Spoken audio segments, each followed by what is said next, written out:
justement de l'influence des religions sur les pratiques traditionnelles. Tout ce que vous faites aujourd'hui, que ce soit l'Église, que ce soit l'islam, tout cela est taxé de satanique, de démoniaque. Il semble que c'est le démon que vous adorez qui vous fait faire tout ce que vous faites. En tant que marabout féticheur, qu'est-ce que vous répondez déjà à ça? Bon, je dis à tous ceux qui vont confondre les choses que c'est pas la même chose. Ça c'est récent, mais c'est pas la même chose. Parce que moi-même, je suis ici là, moi je suis musulman. Mais dans ma famille, il y a des chrétiens qui sont dedans. Il y a d'autres, parce que j'ai une grande famille, il y a d'autres qui sont au Ghana, et d'autres sont en Côte d'Ivoire. Des chrétiens dedans. Même il y a des pasteurs dedans. Mais eux, les pasteurs avec les pasteurs disaient c'est pas la même chose. Parce qu'on mange ensemble, on fait tout ensemble. Aujourd'hui, il y a des gens qui viennent s'arrêter sur les carrefours pour dire non, nous, les marabouts, nous les guérisseurs, nous on est comme ça, qu'on n'est pas malade, sur là-bas les médicaments. Moi je dis non. Parce que les blancs même qui ont fabriqué les médicaments là, quand ils sont malades, ils se soignent comme ça. C'est comme ça. Donc tout cela. Parce que vous avez dans votre sanctuaire des gris-gris, des amulettes, vous avez des coris, vous avez beaucoup de choses bizarres qui ne ressemblent pas du tout à Dieu selon justement les chrétiens et les musulmans. Et ce que vous faites là justement, d'où tirez-vous la force? Bon. Le pouvoir vient d'où? Les choses que tu vois sur moi ici là, parce que ce sont mes forces, ce sont mes protections. Un corps habillé là, ses âmes, ce sont mes âmes qui sont là.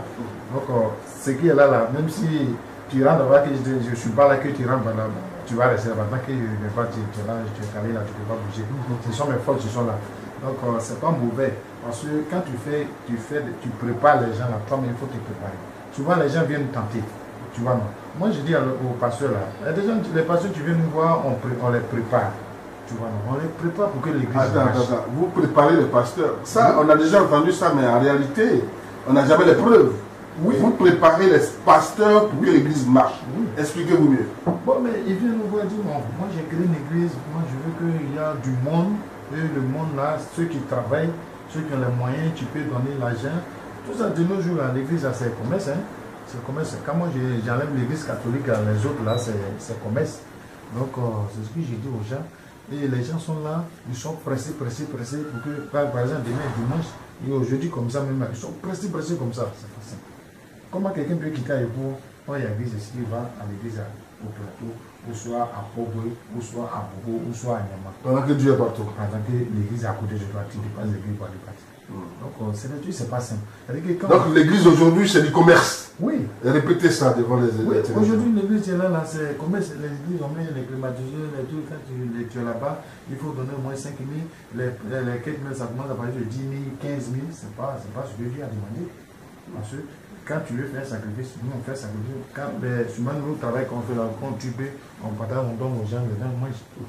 L'argent, là, Dieu va venir manger l'argent. Mais quand vous dites que vous lavez les pasteurs pour que l'église marche, qu'est-ce que ça veut dire? L'église doit marcher comment?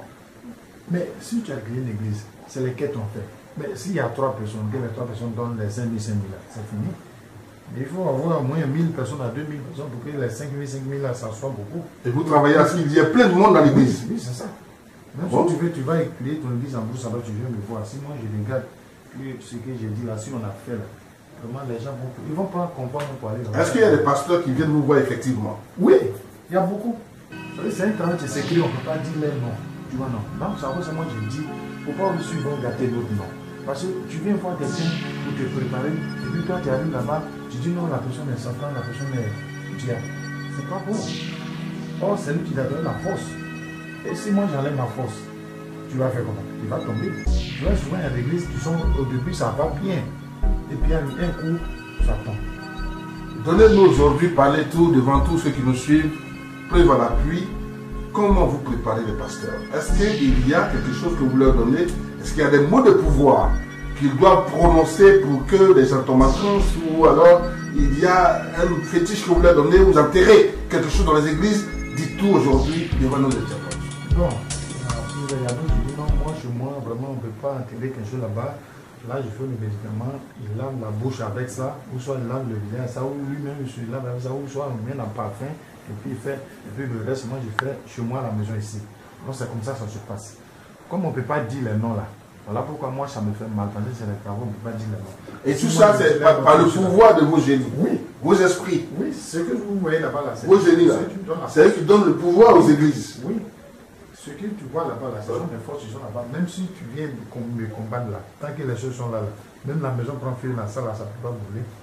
Oui, les choses que tu vois, ce n'est pas musulman, ça c'est les protections qui sont là.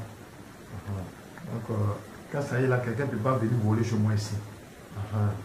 Alors, on est tenté de dire qu'aujourd'hui, il y a tellement d'églises, tellement de mosquées, tout cela n'était pas très africain par le passé, nos ancêtres n'ont pas connu ça, et on se dit, ben finalement, la tradition africaine est en train de mourir. Qu'est-ce que vous répondez à ça? Est-ce que vous pensez réellement que la tradition africaine, ce que nos ancêtres nous ont laissé, tout cela est en train de disparaître sous l'influence des religions? Oui, de nos jours là, c'est les moyens, on cherche, hein. C'est les moyens beaucoup. Il y a des gens, mais tu viens comme ça, mais tu dis, non, mais si c'est recouper mon doigt pour que je gagne l'argent, je vais faire ça. Donc, ce qu'on est là, on a laissé tomber ça. Donc, on laisse ça, ça c'est le jour, on va partir là, on va régler ça avec Dieu là, parce que nous, on est ici là. Actuellement, c'est les moyens qu'on cherche actuellement. Donc, il y a des gens, même quand tu déposes l'argent et puis tu déposes Dieu là, il va prendre l'argent. Tout est basé sur l'argent. Oui. L'argent est Dieu aujourd'hui, l'argent roi. L'argent ne fait pas le bonheur, mais l'argent contribue au bonheur. On dit l'eau lave, mais c'est l'argent qui rend propre. Eh bien, l'argent, le nerf de la guerre, l'argent aujourd'hui domine le monde. Et Dieu est battu en brèche. Même dans l'église, il y a donc, comme on dit, des loups qui sont cachés pour dévorer les agneaux. Merci de nous avoir suivis. Nous étions donc avec Guévé Yao pour comprendre les mystères. Guévé Yao, laissez vos contacts. Bon, Guévé Yao, 42 91 00 17. 42 91 00 17. C'est mes numéros du soir. La personne qui veut me voir, il n'a qu'à m'appeler sur ce numéro. C'est un numéro WhatsApp. Je suis connecté 24 sur 24. La tradition spirituelle authentiquement africaine à l'épreuve des religions dites importées. C'était donc là le thème que nous avons développé avec notre invité, Guévé Yao, dans le cadre des 6e ans.